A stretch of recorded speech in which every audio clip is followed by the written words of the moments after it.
Hello there. We've got a mixed operations problem for you today. Let's see. Let's get that. There we go. 6 minus 4 times 3 plus 2 times 3 equals what? So we've got some subtraction, multiplication, and addition.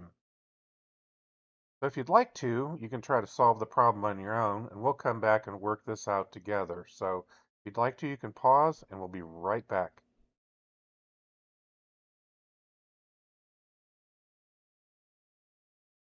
All right, so hopefully you do remember your order of operations. This is something that's taught, at least in North America and the US, probably around fifth grade, I'm guessing, maybe fourth, probably fifth grade, elementary school. And this is something that's been around for centuries, um, basically all the way back in the beginnings in Western civilization, at least back to the 16th century. So this is some pretty old math. Mathematics, but you've got parentheses, exponents, multiplication and division, left to right, step number 3, then addition and subtraction. It's often referred to as through PEMDAS. It's just an acronym. Some people may have learned a mnemonic like "Please excuse my dear Aunt Sally."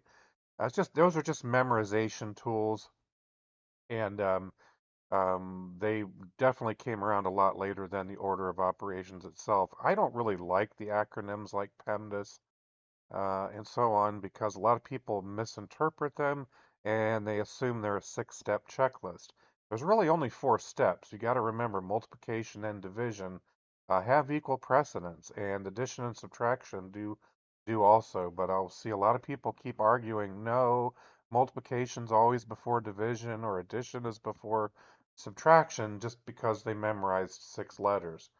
Now, like other places around the world, BODMAS is another familiar acronym. It's used a lot in the UK. That would be brackets, exponents, division and multiplication left to right. Now, again, just because they have it D and then M doesn't change anything. It doesn't matter if it was written BOMDAS or BODMAS. The division and multiplication still have equal precedence, and you go left to right. There's no difference in the answer between PEMDAS and BODMAS. And then, of course, you have your addition and subtraction to follow.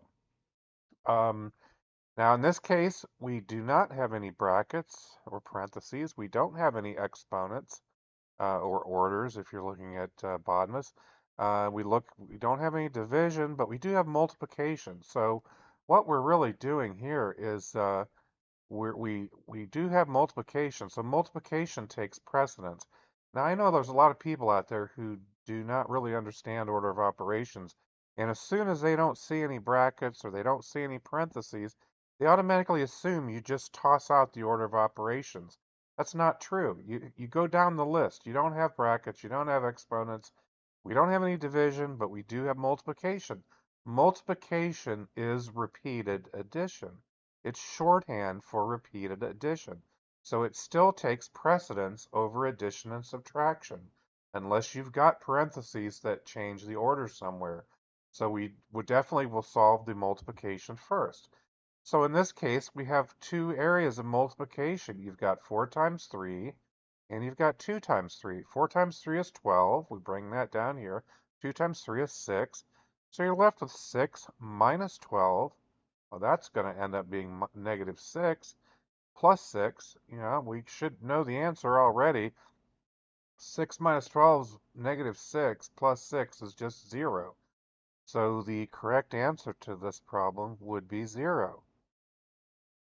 Now, there's a lot of people making mistakes on this one. I've seen a lot of people respond and claim the answer is 24, but what they're doing is they're blindly solving left to right, and nobody was taught that. No textbooks were written that taught anyone to solve blindly left to right. No competent teachers ever taught that. A lot of people will, their memory's a little bit confused and they'll believe that, well, the old school math would be 24. That's not true. It's never been true. Basically, they're just subtracting 6 minus 4, getting 2, multiplying 2 times 3, getting 6. They're adding 6 plus 2, getting 8. 8 times 3, 24. But they're just going left to right. They're ignoring the order of operations. That's not true. It's never been true. All right. So you can double check things with the scientific calculator. I will say that calculators confuse a lot of people.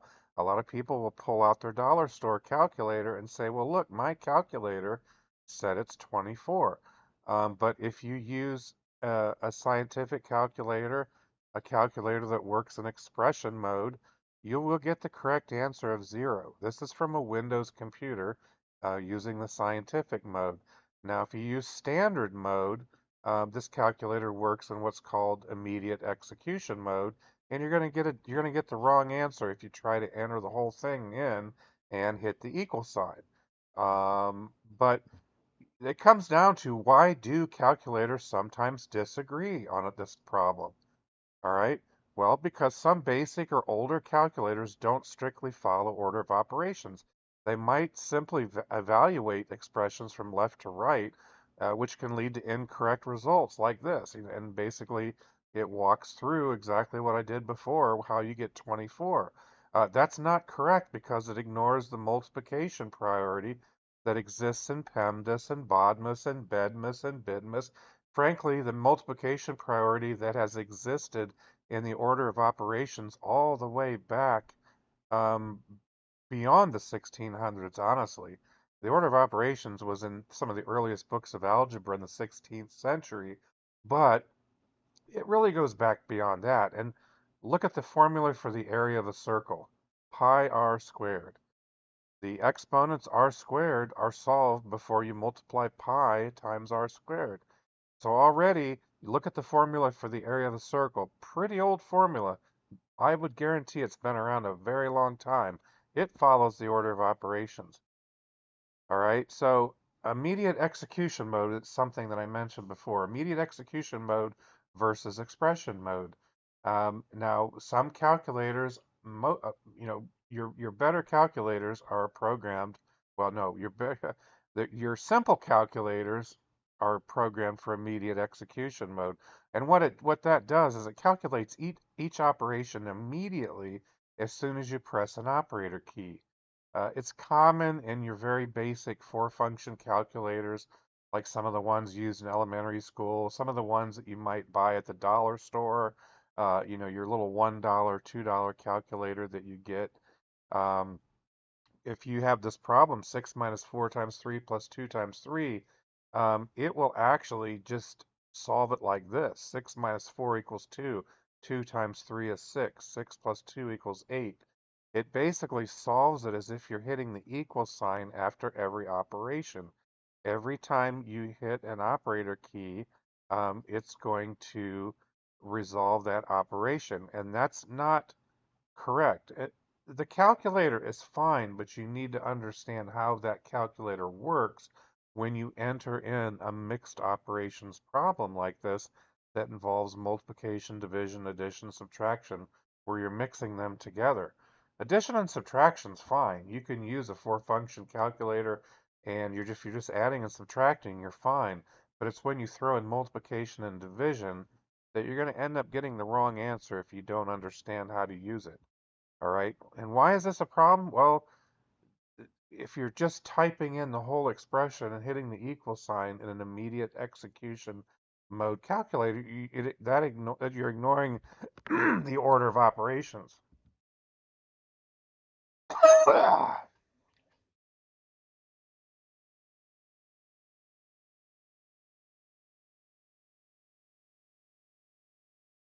All right, so expression mode. Now, calculators that have what's called like an internal stack chain, they can keep track of operations. They have the memory to do that. Expression mode, these type of calculators, they wait for you to enter the entire expression and then it evaluates it using the order of operations. And this is common in scientific calculators, graphing calculators, your smartphone calculator. I challenge anyone to enter this problem into their smartphone calculator. I don't care if it's an Android or an Apple. They're going to get the correct answer. I don't know why I've got landscape mode here. That's irrelevant, honestly. Um, but if you enter When you enter the numbers in, it basically enters the entire expression. Then you hit the equal sign, and it correctly gives the answer of 0. It correctly goes through and does that. So a lot of people are relying on calculators they don't understand, is what it comes down to.